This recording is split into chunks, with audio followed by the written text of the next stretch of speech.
Welcome to Alaska Weather, a production of Alaska Public Media and the National Weather Service, Alaska Region. Produced and broadcast daily from the studios of KAKM, Alaska Weather provides complete forecasts, public, marine, and aviation for all of Alaska. Alaska Weather is made possible by the following sponsors. Support comes from the University of Alaska College Savings Plan, helping you and your child save for college every step of the way, from diapers to diploma. More information at uacollegesavings.com.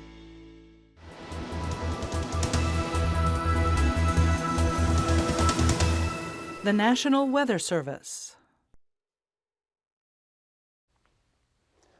Hello again, everyone, and thanks for joining us here for Friday's edition of Alaska Weather. I'm Dave Percy, a meteorologist with the National Weather Service, and I'll be hosting tonight's show. And there we go.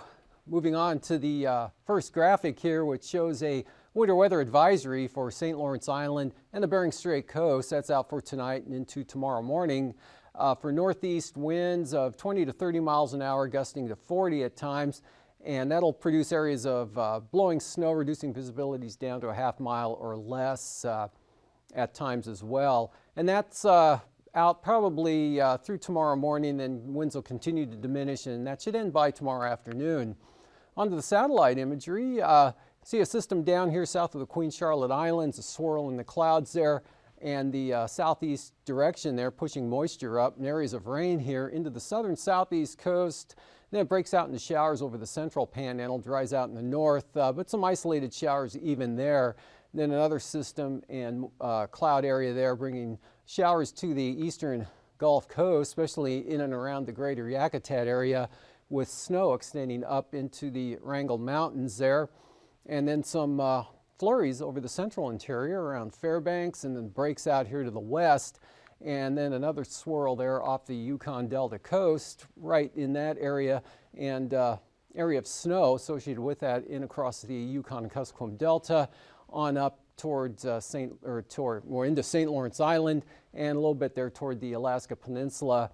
And we have a front that's lifted northward and pushed eastward here across the eastern Aleutians. Nikolsky, in advance of the front earlier today, had gusts to about 60 miles per hour, and that has since pushed through and now passed Unalaska, and has gotten within striking distance of the Alaska Peninsula late this afternoon, and breaks behind that, and then looks like some more moisture mostly to the south of the central Aleutians, and we get into some snow showers in the cooler air out towards Shimia. And on the chart today, there's that low there just west-northwest of Mamaroneck with a central pressure of about 983 millibars, areas of snow here across the southwest, becoming scattered rain and snow showers over the northeast Bristol Bay area. Weak trough bringing some scattered showers, mostly the west and southwest portion of Kodiak Island. Dry for the most part here, but there are some showers this afternoon in southern Cook Inlet. Flurries again, the light snow up over the southeast interior, with flurries in toward the central Tanana Valley. And this low bringing about roughly a third of an inch of rain to Yakutat during the day today. Lighter amounts over the northern panhandle, and then with the moisture associated with that low to the south, Ketchikan picked up about half an inch of rain during that same time period. Otherwise, back out to the west here with that front, Unalaska picked up about a third of an inch of rain with this system, that falling as mixed rain and snow throughout the day today. And then back to the west, again, colder temperatures, down there freezing with some snow showers west of Adak out towards Shimia. And for tonight, this low weakens into a trough, keeps some areas of snow up across the Seward Peninsula to the Noatak Valley. Maybe some flurries into Kotzebue Sound, snow showers over to the Kobuk Valley areas, but again, maybe a mixture, probably staying mostly in the form of snow. Of course, with any elevation at all, that will be in the form of snow here across the Yukon Delta, and more likely it'd be mixed there over northwest Bristol Bay. And then we can see this low getting a little more developed there south of Adak and Atka, and some good southerly winds pushing some moisture up to the Alaska Peninsula. So rain back into the eastern Aleutians. Winds on the increase tonight for this area as well. And staying a little breezy, but not that bad. Still looking at those gusty northeast winds there through the Bering Strait to St. Lawrence Island. Light wind conditions and clearing in the area of higher pressure here developing over the central interior. And then we've got this weak low lingering there with some showers as well, mostly along the coast, still trending toward less shower activity and maybe a little bit of clearing later tonight throughout the Panhandle. This moisture on the decrease there with that low sitting just east of the Queen Charlotte Islands. And then for tomorrow, this trough up here to the west kind of keeps the light snow and fog there over the eastern Arctic coast. Could be some clearing over the north slope down into the upper Yukon Valley. Good high pressure now in over the southeast interior, so partly sunny skies possible here for Prince William Sound, the North Gulf Coast, Cook Inlet, as well as the interior areas. And it looks like most of these showers, again, will be sliding southeastward along and off the coast there. So it should be a dry day tomorrow across all of the Panhandle, with most of the shower activity now off to the east or south or southeast there, with light wind conditions. Gales here for the Alaska Peninsula. Gales also out for much of the Aleutians, with this system here at about 966 millibars there in the central areas. That'll push gale force winds up toward the Pribilofs in advance of the front with mixed rain and snow. Good easterlies turning northerly at about gale force there, coming down on the western quadrant of that system. And then a lot of moisture keeping it wet there for the Alaska Peninsula. That's spreading on over to about Kodiak Island and the southern Aleutian Range during the afternoon hours, but still some rain and snow showers there over the mountainous areas of the southwest interior. And this trough continues to weaken, but it'll still kick off some light and scattered snow showers here from the Yukon Delta coast, again up across the Seward Peninsula, into the Kobuk Valley, and back to the northwest to the coast. And then that trough hanging up there with lower flying conditions there along the eastern Arctic coast. And for the outlook for Sunday, high pressure kind of retreats back into the Yukon here, but still close enough to keep the southeast coast here mostly dry. Could be a couple of snow showers possible, mostly over towards Stewart or Hyder, but basically a dry day, variable cloudiness, mostly sunny from the northern Panhandle across the North Gulf Coast. Southeast interior looks definitely dry with light wind conditions. No gradient in this area all the way up to the eastern Arctic coast, so there'll be very light winds even up in that area, with some patchy cloudy areas there. And then we've got a weak trough here bringing a chance of snow up along the northwest coast. Otherwise, these winds beginning to increase here for the Seward Peninsula and Norton Sound area, and back out towards St. Lawrence Island. That front pushing eastward, bringing the rain and at least minimum gales here into Kodiak Island. But the rain won't be all that heavy, and that continues up. It brings a chance of rain into the southern Kenai Peninsula areas. Maybe a little bit of moisture there on the eastern slopes of the western Alaska Range areas, and then some scattered showers back behind, and then quite windy conditions and snow showers out over the Aleutians. And look for possible storm force winds for the Pribilofs with snow in conjunction with that 960 millibar low there just to the west. Temperatures this afternoon across the southeast coast, mostly in the 40s. A couple of the warm spot today was Skagway and Gustavus, both at 45 degrees. Otherwise, Sitka had 43 also at Klawock and over at Metlakatla.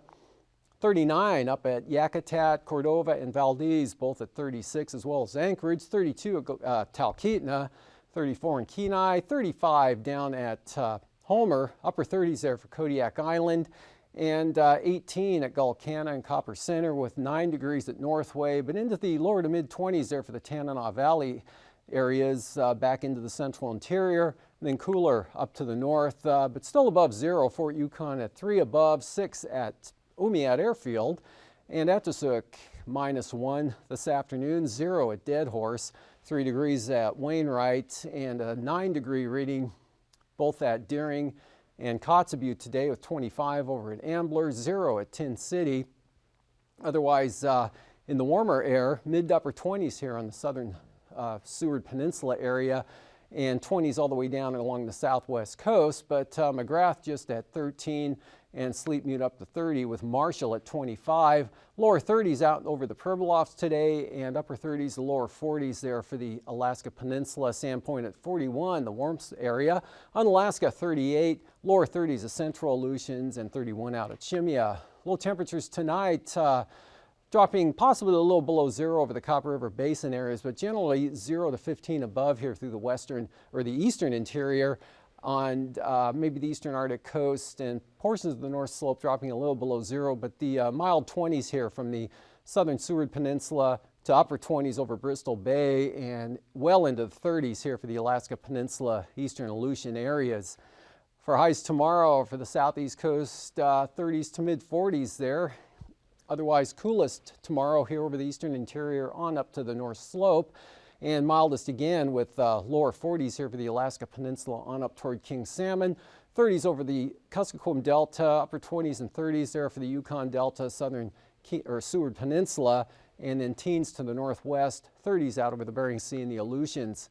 Flying weather, could be some lingering marginal VFR here over the southern panhandle, otherwise looking VFR for the North Gulf Coast, again, Prince William Sound through much of the central and eastern interior areas. Then you get into some marginal stuff up along the Arctic coast with maybe some IFR there on the east side, and then IFR here through the St. Lawrence Island area, down along the southwest coast with marginal VFR across Bristol Bay and the Alaska Peninsula, and mostly marginal out over the Aleutians. Passes, Anatuvik and Adigan, both open tomorrow with VFR flying, probably Sunday as well. Lake Clark and Merrill, VFR, rainy VFR, good flying through Windy, Isabel, and Mentasta for the eastern Alaska range. Tanita, VFR, and Portage, VFR. Chilkoot and White, both VFR.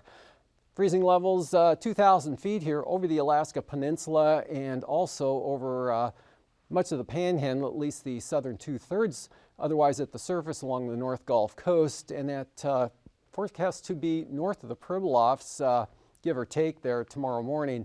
And for the icing threats here with the moisture coming northward, between about 2,000 to 11,000 feet here for the Alaska Peninsula, back to about the eastern Aleutians, up across the Pribilofs, and maybe some icing remaining, mixed type icing here over the southwest interior, and another zone up there below about 9,000 feet over the northwest. Otherwise, the central interior and panhandle icing free.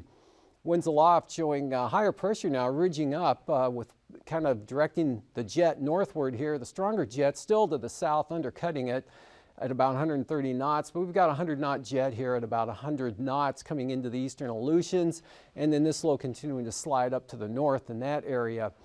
9,000-foot level wind flows looking pretty good here. Southeasterlies 50 knots across the Alaska Peninsula to Cape Newenham. Large area low pressure there over the central Aleutians, so northerlies at about 40 knots coming down over the western Aleutians. High pressure light winds here over the southeast, really much of the central and eastern interior from the North Gulf Coast all the way up to the Arctic, with westerlies at about 25 along the North Gulf Coast, turning northwest just off the coast of the Panhandle. And at 3,000 feet tomorrow, we've got northwesterlies 25 knots here, again just off the coast, much lighter over the inland areas. High pressure light winds, North Gulf Coast up into the interior, and then that south-north flow increasing 35 to 45 knots across the peninsula, and back to about 25 knots for the Yukon Delta, but pretty breezy right up to Kivalina, and then more easterly on that direction across the north-central Bering Sea, again turning northerly to northwest, 30 to 40 knots out across the western Aleutians. Turbulence-wise, look for occasional moderate chop, again around the 6,000 to 8,000 foot level for the Alaska Peninsula, Bristol Bay, up to the Kilbork Mountain areas, maybe a area of light to isolated moderate chop there extending up to the western Brooks Range. A break here over the eastern Aleutians, then more turbulence out over the western areas. And after the break, hangar flying, I'll be back with the marine forecasts.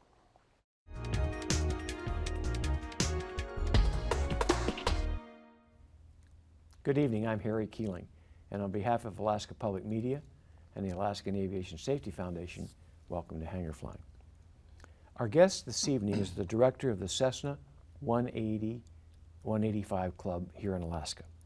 Stephen Ratcliffe is the new director, and you can talk a little bit about the club and a couple of other topics. Stephen, like many of us, got first interested in airplanes and aviation through his dad, who was a U.S. Marine Corps officer. Stephen went to college in Texas, but came to Alaska in 2011. He currently is a private pilot, but on his short list is instrument and commercial. In his day job, he's a petroleum engineer and has often used his aircraft to get to places for work. He's a committed tail dragger, and he was recently named, as I mentioned, Alaska Director for the Cessna 180-185 Club. Stephen, welcome. Thanks, appreciate you giving me the opportunity to be here. Let's start with talk a little bit about your dad's influence on your love of flying. Yeah, so my father, as you mentioned, learned to fly in the military, and when he got out, he got me pretty enthused with it at an early age. Got into flying tail wheels. First plane was a 180 and then later a 185, and so I basically grew up only thinking there were tail wheel planes in the world. Let's talk about the 180-185 Club. How is it organized, and what's its mission? Well, the club's organized as basically a social club. Club is with the intent to increase awareness, enthusiasm for Cessna Skywagons, 180s and 185s. The membership levels, cost to join is the same, but there's 3 different levels. There's the regular membership, a sustaining member, and then an associate member. The regular membership are for people that own 180s and 185s. If you're a spouse, you can join as a sustaining member. And the difference in that is you can go to all the functions, you just can't vote is basically the only difference. And then for people that are just non-pilots or non-Skywagon owners can also join as an associate member and have access to the website and the newsletters and things like that. But there's no voting privileges or anything there. So that's kind of the 3 different levels that we have. And what's the membership dues? The membership dues are $25 a year, and you get access to the website as well as to the newsletter, which is sent out 6 times a year. And the dues are the same for any one of the 3 That is correct. Yeah, categories. $25. So, how big a membership do you have? the total international member level is, I think right now, just a little under 1,000 members, and then here in Alaska, we're at I'd say a little under 100, around 90 members, and trying to grow that number. We'd like to see it increase with more awareness. As most everyone knows and probably is aware of, there's probably more 180s and 185s here in Alaska than anywhere else in the world. So Alaska is a huge part of the club and the membership. So. But you've got people as far afield as Australia, and we do. Yeah, I kind of joke and say we've got members from Alaska to Australia and everywhere in between, and that's pretty fair statement. We actually have a map on the website you can look at that shows the little dots for all the different countries. It's kind of interesting. So talk a little bit. I've actually been a member of the club for a number of years. I've not had a chance to do any of the fly-ins, but I certainly have enjoyed the newsletter. Talk a little bit about what you get as a member. So besides the website and the newsletter that you mentioned, there's a lot of information you can gain from both of those. There's a forum that has a lot of good information, for all things tailwheel, all things Skywagons. Also, classified section as well. And then on top of that, you kind of mentioned the fly-in. So, the club has an annual fly-in that they sponsor for, it kind of rotates between Canada and Mexico and the U.S. And then there's also, I'd say, non-sponsored type fly-ins that we have just for all 180, 185 guys, and we're looking at doing 1 or 2 here this summer in Alaska as well. So, anything else planned for Alaska? Well, we're planning on having a booth at the Airmen's Show this April. We'll be participating in that, and I would encourage anybody that's interested to come by. I'll be attending the booth along with some other members as well, and be a good opportunity to put names to faces and what have you.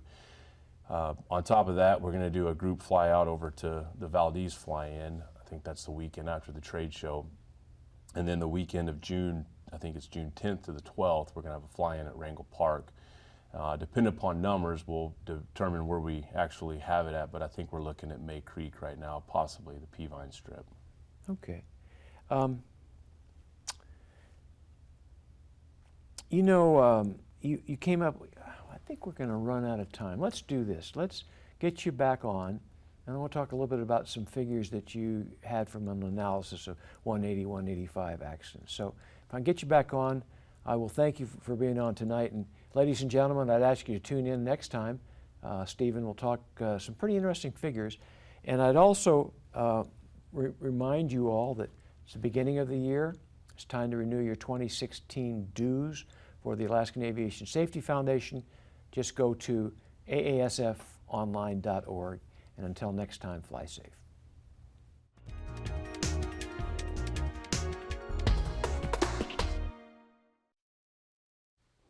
Welcome back. We're looking at the sea ice analysis for today. You can see things are gradually, slowly trying to edge down towards St. Matthew Island. It's still a ways back to the north, and seen some increase this week down here across Kuskokwim Bay out to Nunivak Island a little bit. And the forecast through Wednesday here from the area west of 166 west, which runs right about across Nunivak Island. So the area out here, this ice edge is forecast to move westward 20 to 30 nautical miles. Again, that's through Wednesday. And then the area right through here over to Cape Newenham, again from 166 west off to the east, that's going to actually retreat northward about 15 nautical miles under some unfavorable wind conditions. Otherwise, for Cook Inlet, looking for just a very gradual, slight increase in sea ice here over the next 5 days. And moving ahead to coastal wind forecasts, 20 to 25 knot winds here, with the strongest occurring down over the south coast, seas running 9 to 11 feet. Inside water's pretty light here, northerlies 10 knots, Stevens Passage on up into northern Lynn Canal, while Clarence Strait northwest at about 15 with 4-foot seas. And lighter winds coming up for Sunday. Strongest will be down here along the south coast out of the northwest at roughly 20 knots, but seas subsiding down to 7 to 10 feet. And winds picking up a little bit, northern Lynn Canal down through Stevens Passage, looking at 20 knot winds, again mostly out of the north, and northerlies also for Stevens Passage, but quite light, or I'm sorry, for Clarence Strait. And for Kodiak Island tomorrow, small craft advisory, south winds 25 knots, seas 11 feet. Southwesterlies turn westerly and then northwest here for the North Gulf Coast at 20 knots. Light winds, Prince William Sound, northern Cook Inlet, and southeasterlies at about 20 knots there for Kamishak Bay, down southwest across Shelikof Strait. And then the gales come into Kodiak, about 40 knots out of the southeast for Sunday. Easterlies 35 for Shelikof Strait. Otherwise, small craft advisories here for the Barrens, turn easterly into Kamishak Bay. Northeast winds 15 to 20 now for Cook Inlet, and Prince William Sound staying light, variable to northeast at about 10. And then we've got easterly winds at 15 for the North Gulf Coast. For Bristol Bay, southeasterlies at 30 knots, and that extends all the way down across the peninsula. And then we've got the gale force winds on the Pacific side of things here from Sitkinak to Cape Sarychev, 35 to 40 knots with seas 16 to 20 feet. And then for Sunday, southerlies 30 to 35 knots across the peninsula. Strong gales here southwest of Kodiak Island, and southeast gales at 40 knots there blowing across Bristol Bay. Out to the west for the Fox Islands, south to southeast at about 30, 8 to 15-foot seas. And then we've got stronger gales here just west of Nikolsky, and 35 knots out of the east north of Adak and Atka, and southerlies at 45 knots to the south.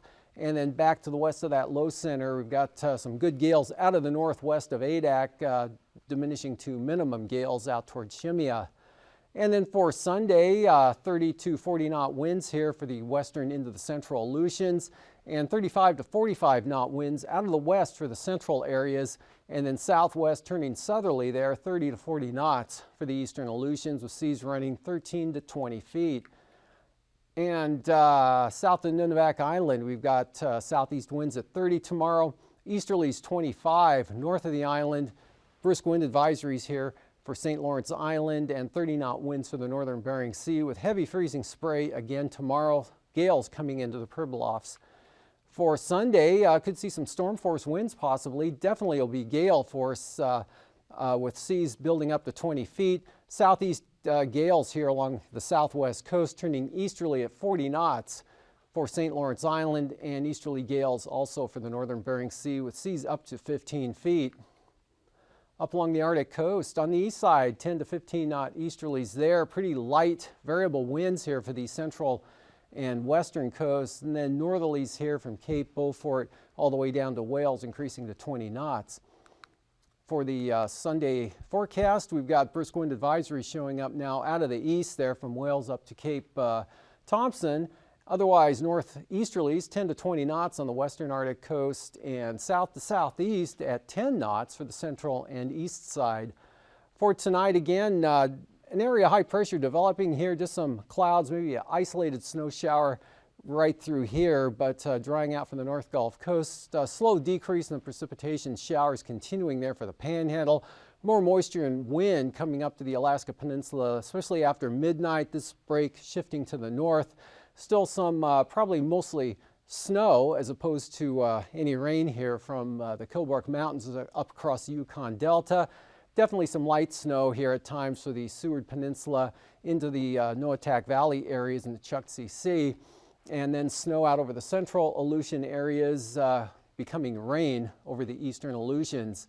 For tomorrow, that system deepens and the front gets more of a gradient. Here, gales again across the Alaska Peninsula with rain spreading eastward to at least western Kodiak Island. Some light rain by tomorrow afternoon. Otherwise, stronger high pressure building in over the eastern interior. So light winds and partly sunny skies from the North Gulf Coast, Cook Inlet, right up into the eastern Brooks Range area. Drying out over the southeast coast as well, with some areas seeing some clearing. Could be some patchy fog in the morning, and that same pattern again for Sunday. Possibly some snow showers down to the south, but nothing significant. Wind and rain Kodiak Island all the way up to the northwest. Have a great evening. These forecasts are to be used for planning purposes only. Call 1-800-WX-BRIEF for a formal pre-flight briefing. Always file a flight plan before you go flying. The U.S. Coast Guard Auxiliary urges you to leave a float plan with a friend or the harbor master before you go boating. Alaska Weather is made possible by the following sponsors.